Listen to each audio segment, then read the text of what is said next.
What's up, peeps? My name is Derek Jones, and I like to watch sports, specifically college football. So, I also like to watch First Take. And since they don't talk about college football that much on First Take, I decided to talk about it myself. And then, if you like what I have to say or don't like what I have to say, you can agree or disagree. Just upload your video response. This is actually my second video. I shot one video, but it was too long for YouTube, so I wasn't able to upload it. I'll probably go out later and edit it just to show you some of my predictions. Because I predicted last week that Stanford would beat USC because I do feel like USC is overrated. And, they did.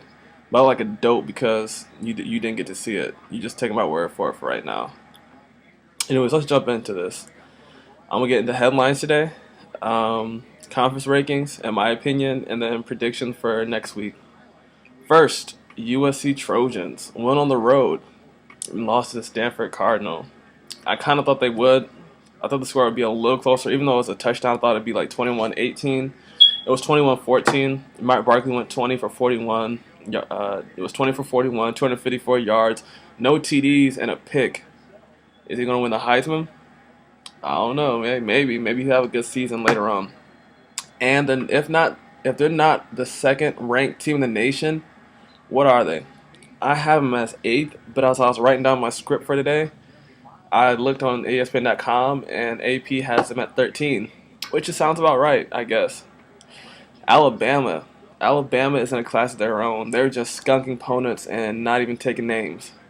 They just beat Arkansas 52-0. AJ McCarron went 11 for 16, 189 yards, one touchdown, 0 picks, and that's in just the first half. He didn't play the second half because he injured his ham. It got stepped on. The Bama in defense is nasty. 2 interceptions yesterday, 3 fumbles. Get at me. Nobody can touch them, in my opinion. They're the best team, hands down, from top to bottom, from offense to special teams to defense. They're nasty. Florida State, who I think personally is so overrated, but it's hard to. They haven't got exposed yet because they played 3 cupcakes. They played Murray State, Savannah State, and Wake Forest, which is an ACC team and was undefeated up to the game, but they're still a cupcake. Come on, who are we kidding? Anyways, EJ Manuel went 15 for 24, 176 yards, 2 touchdowns, 0 interceptions. Not a bad night. We'll see next week when they play Clemson. Clemson beat Furman 41-7. That's all I have to say about that. It was just Furman. I want to see what they're going to do next week at Florida State in Tallahassee. I think they can beat them. I really think they can. Maybe I'll pick them in my prediction segment. Notre Dame stomped a hole in Michigan State 20-3. They went to East Lansing and told them this is my house. Everett Golston was 14 for 32, 78 yards, 1 touchdown, 0 interceptions, and he also had 1 rushing touchdown on the ground. He didn't play. His stats say he didn't play that well, but if you actually watch the game, then you see that he did play pretty well. There's a couple times he could have made a bad pass where he didn't. The kid's going to be great, and I can't wait to see what he's going to look like growing up. Andrew Maxwell was 23 for 45 for 187 yards, 0 TDs, 0 interceptions. Yeah, Kirk Cousins ain't walked through that door anytime soon. Michigan State fans, I'm sorry, Sparty. We'll see. Notre Dame, they're at home next week against Michigan, as some people say.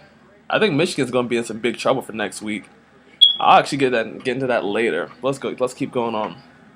Since we're talking about Michigan, let's just talk about what Michigan did yesterday. They beat UMass 63-13. It wasn't really impressive, but I guess anytime Denard Robinson steps on the field, he's going to put up impressive stats. And yesterday, was not even an exception. He went 16 for 24 through the air, 291 yards, 3 touchdowns, 1 interception, 10 rushes for 106 yards and another score. Altogether, he had 4 touchdowns. The guy is impressive. But let me ask you a question, peeps. If Denard Robinson wasn't playing for the Michigan Wolverines, say he was playing for Oregon, Where would the Michigan Wolverines be? I think that's a really good question. Because as I watched the Alabama game, he was the only one who actually looked like he wanted to be there. Everybody else looked like they had no hearts. Looked like they just wanted to run back to Ann Arbor and hide in the dorm rooms and play some football or play some Halo or play some Call of Duty. Because they looked like they wanted to be anywhere but there. But at least Denard Robinson showed me he had heart. As you can see, the Ohio State fan, I am a Ohio State fan. I have an Ohio State hat. But I try to be objective. You can call me like the Black Kirk Herbstreit, because he is a Buckeye, but he does try to be objective, and that's what I try to be too. Although I am a fan, and I'm not gonna apologize for that. Texas showing the SEC that they ain't all that. They dominated all. Texas dominated Ole Miss 66-31. David Ash had one hell of a game. 19 for 23, 326 yards, 4 TDs, 0 interceptions. I don't know. I think he looks pretty good. Again, it's just Ole Miss, but those are really good stats. Also, Malcolm Brown showed me something, big fella. 21 carries, 128 yards, 2 touchdowns. And their defense looks pretty good. They know how to fly. That is one of the fastest defenses I've ever seen Mac Brown coach. Maybe they're gonna be really good this year. I don't know. Virginia Tech went out and got spanked by Pitt. I was actually surprised that happened because I've seen Pitt play in the first game live at Cincinnati. Um, I didn't think they were a bad team then, but I just didn't think they'd come out and smoke Virginia Tech the way they smoked them. Florida went to Knoxville and beat down the Volunteers. It was close until the fourth quarter, and then Florida blew it up. The end score was 37-20. Oregon, they won big too last night, and in my opinion, they are by far the best team in the Pac-12. Which may not be saying much, or it may be saying a lot. I don't know, but we'll get into that later on too. I like Oregon. I like their quarterback too. I think he's really sharp. Let's talk about my team. Unfortunately, but I love them. I love them. They didn't play bad, but and it was Cal at home, unranked versus 12th ranked Buckeyes. Actually, I just checked ESPN.com. We went from 12th ranked to 16th ranked, which seems about right. 12 was a little bit too high. I believe there was a whole bunch of expectations. Urban Meyer was bringing his new offense, and Braxton Miller running him. I think a lot of voters jumped on those two and overranked us. But 16 is about right. I feel like we probably will finish out, depending on how our season goes. If it goes well, we should finish out about 10-12. I really think we're going to go about 9-3, 10-2. It could be wishful thinking. We could go 7-5 too. So, but I like to believe that since the Big Ten is down this year, we would probably go about 9-3, 10-2. Anyways, Braxton Miller, he shines again as Cal almost comes into Columbus and gets the upset. I live in Columbus. I saw this game and I was scared. But thank goodness we have Braxton Miller. Braxton Miller was 16 for 30, 249 yards, 4 touchdowns, 1 interception, 12 carries, 75 yards, and another TD on the ground.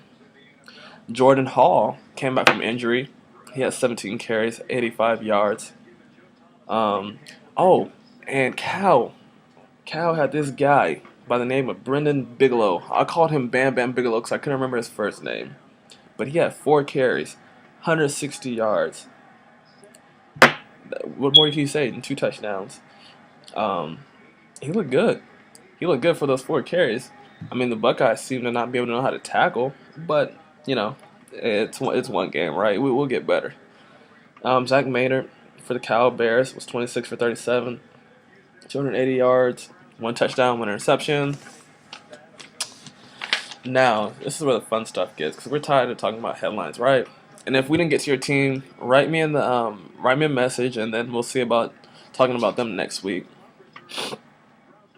I'm going to talk about conference rankings now, and what I have them as. My number 1 conference is, no shock here, the SEC. As much as I hate to give them praise, you can't help but to, because they're really good, top to bottom. Not so much bottom, but top. It's pretty good. Bama. I'm gonna go through the ranked teams right now. Bama is number one. LSU, UGA, Georgia, South Carolina, Florida, and Tennessee. My second conference is maybe a shock to some of you, but I'm gonna put the Pac-12 as number two. Now, when I was making my script today, USC was number two. By the end of me making my script today, USC was number 13. It was about an hour worth from when I started to when I finished. But nonetheless, I'm still going to keep them here because I don't feel like changing anything. I'll probably change it next week. Who knows? We'll see. Anyways, USC, Oregon, UCLA, Arizona. Arizona, under Rich Rod, they could do some damage. Um, I honestly think Arizona this year can beat Michigan. I think that Rich Rod has them boys going crazy. UCLA, crazy too. You gotta watch out for those guys. But like I said, Oregon is a class of the Pac-12. They are by far the best team, maybe even in the country. I don't think they could beat Bama. I do think they could beat LSU, but they would.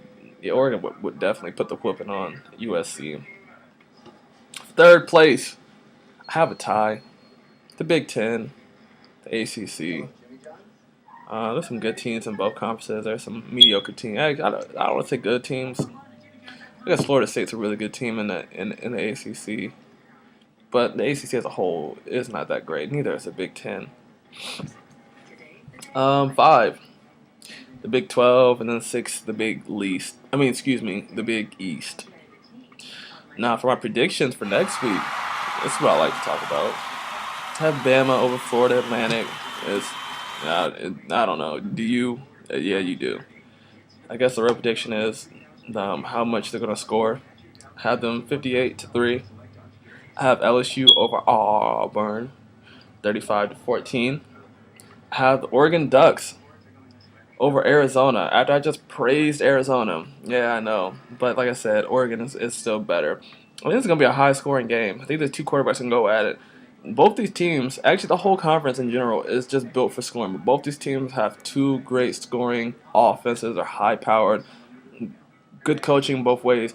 Rich Rod wasn't a great Big Ten coach, but I do believe he can be a great Pac-12 coach. He was a great Big East coach when he led the Mountaineers. I mean, he had Pat White and Steve Slayton, but he was still a good coach. Anyways, that game I have Oregon winning 48-35.